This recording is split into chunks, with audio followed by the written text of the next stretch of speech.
Cepot, cepot sok ngaji bidang naon pami di pangaosan selain maca Quran, bidang naon ngaosna? Bidang eta bosat fikih abdi mah biasa. Bidang fikih. Ya. Bab toharoh, bab bersih, sapinah biasa mah. Oh sapinah ngaos. Ngaos alhamdulillah. Nah, kitab-kitab fikih ge pan sumber utamana mah tina naon? Tina Quran. Coba ina urang wudu. Pan aya sumberna. Idza qumtum ila sholati faghsilu wujuhakum wa aydiyakum ilal marafiqi wamsahu bi ru'usikum wa arjulakum ilal ka'bayn. Eta teh ayat Quran nu ngajelaskeun tentang wudu. Nah, kudu apal ayat naon? Oh, coba diajar toharoh. Ya ajar alhamdulillah. Bab naon tadi?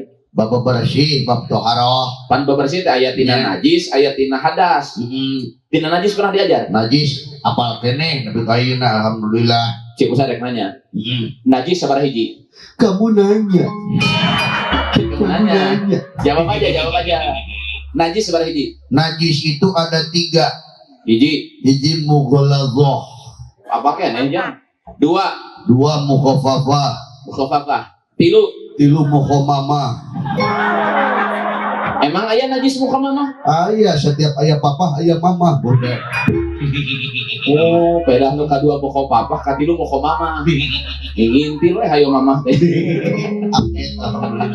Mughaladzah mukhafafah lain mukhammamah, mutawasito. Tawasito. Najis besar, najis sedang, najis ringan.